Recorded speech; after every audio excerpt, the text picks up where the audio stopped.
Hey guys, He-Man1010 here, and today we're going to cut to the chase here. I'm going to be doing a top 10 video, and it's going to be for Smash Ultimate DLC, because recently Sakurai has announced on a Nintendo Direct that we are going to be getting more than just the Fighter's Pass for DLC. That's a big deal, meaning a lot of things. Not to mention, he said he was going to be about pleasing the fan base. So, just because someone's on this list doesn't mean that we think they're going to get confirmed, but we're not deconfirming them either by putting them here. So don't be like Thunder Productions or Smaforshify or whatever that's supposed to be, and just go around on every Smash forum trying to insult people and harass them. Okay. Let's get this video started. Gino. So, I haven't played very much of the Mario RPG game. Like, I didn't get as far as Gino, but I played Smash Legacy, and though some of it seems strange, I feel like he has a at least decent moveset for the game and all. Plus, it has its massive fan base. Problem is, Square Enix got its rep with Hero, but then again, we can't jump to conclusions, because he said he's going to put more game worlds together and all that stuff. So, though the Game Pass is probably going to be like one per company, I think that for the rest of it, it's not going to matter what company it is, just so long as they're not expensive like Hero was. I mean, they're all expensive, but Hero took away most of the budget for Nintendo. And what's going on now, since he said more about pleasing the fan base, this is probably going to be like a part 2 for the Smash ballot, so let's not jump to conclusions here. On to the next one. Bandana Dee. The only Nintendo character I have ever put on one of these lists. Bandana Dee was a total badass in Kirby's Return to Dreamland. His whole spear moveset, now sure, Kirby has a spear, but you think about it, this is like a permanent thing, so it would be like putting Kirby, Spear Kirby, in the game, but with Bandana Waddle Dee. Then you have the entire Return to Dreamland set. It's amazing, honestly. Now, some people may give me some backlash because of how I just described him, but take some time to think about it. I do absolutely love Kirby games. I'm unleashing my Brady moment right here, right now.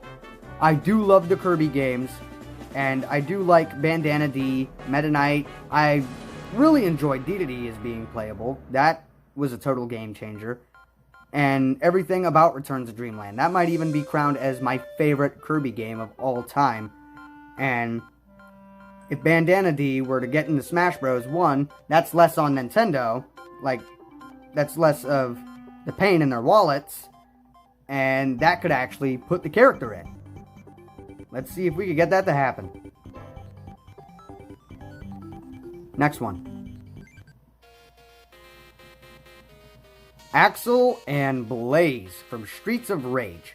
Now, as you heard me mention Thunder Productions earlier, he pretty much said that Axel can't get in. He's too much of a similar character to Ryu and Ken from Street Fighter. He's gonna be a clone. And, you know, he made it same for Blazes. Pretty much trying to say that only Banjo and Crash could get in. But even when he said that, he said that's not even possible. He said, oh, they're the most likely candidates of this whole list, but even they can't get in. Now, I don't have screenshots because I blocked the guy because he harassed us over and over again in the videos. I'm sorry if this sounds like a rant video. This is supposed to be a top 10.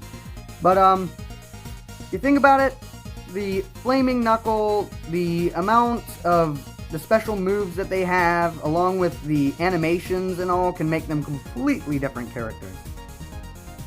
And I adore Streets of Rage, especially the second one, and we got the fourth one coming out. So, what better to do than promote? Because that's what Nintendo did for a lot of characters. Like, I believe Corrin had that sort of treatment with Fire Emblem. Anime sword fighter memes. And I'm not so sure, correct me if I'm wrong, but I think that's why Bayonetta also got in. Not only was that to prove that M characters could get in, whether she was rightfully at the top or not, but it could have also been for promotion for Bayonetta 2 on the Wii U. Next one.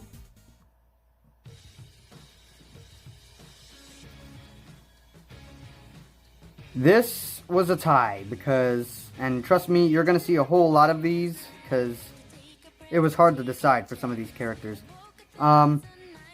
Lloyd Irving, Yuri Lowell, and Emil from the Tales of franchise. I simply couldn't choose because this entire franchise always has the badass main characters. A lot of people excluding the second Tales of Symphonia, but I mean, I liked it. The whole moveset with the swords and all, I mean, sure, we're gonna get that anime sword fighter meme still, but it's something besides the whole Fire Emblem thing.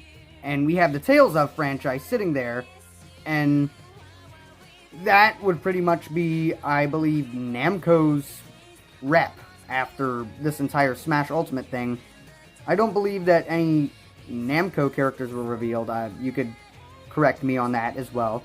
I think the only Namco character in the whole game is Pac-Man. Next one. Another tie.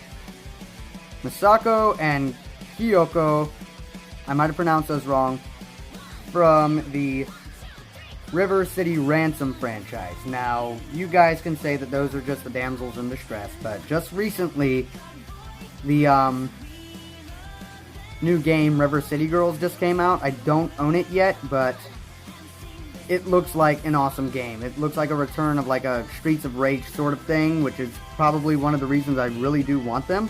I feel like with Nintendo and sometimes promoting stuff, and with fans wanting stuff, and I know you guys are not always about the indie stuff getting in, but I mean, Sans costume. So, yeah.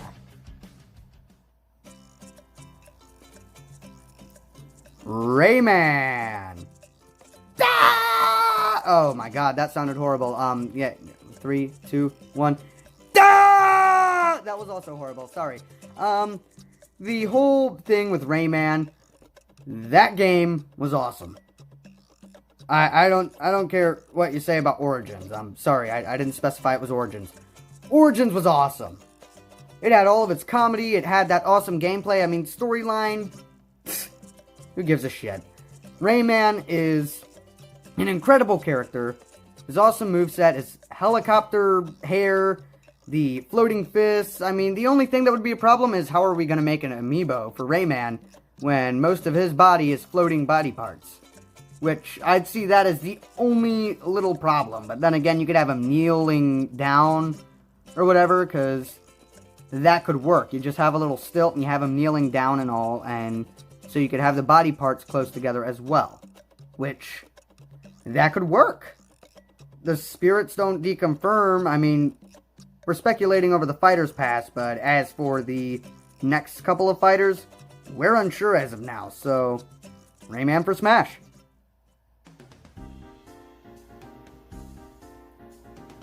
Helia. Now, just like River City Girls, I don't have the Skullgirls game, and I plan on getting it whenever they decide to release it on Switch. I've waited for about 2, maybe 3 years now, just waiting and waiting and waiting. Like, Jesus. And they, they just haven't released it. Now, this is like a sort of Street Fighter sort of game, but it's indie. And Helia, I mean, I've looked through some of the moveset. It's great. She pretty much has the magical hair like yours truly's favorite video game character. You guys know who I'm talking about. And her design, it's great. Along with the fact that you've even seen me dub a scene involving her and Shantae, which I do still thank my friend for helping me out with that. I mean, Most of it was just her wanting to do a dub and me saying, should we not, yada yada yada.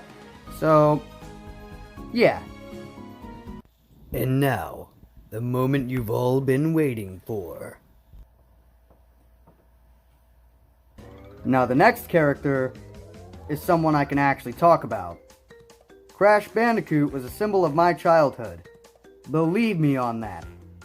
Growing up, I played Wrath of Cortex on the GameCube.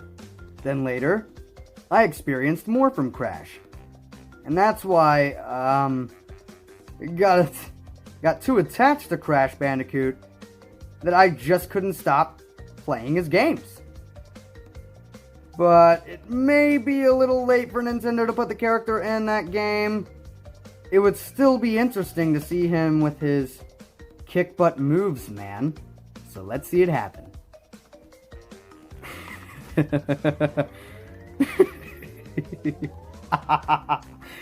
I know that Brady's gonna kill me for that. Oh my god, that was still gold. That never gets old.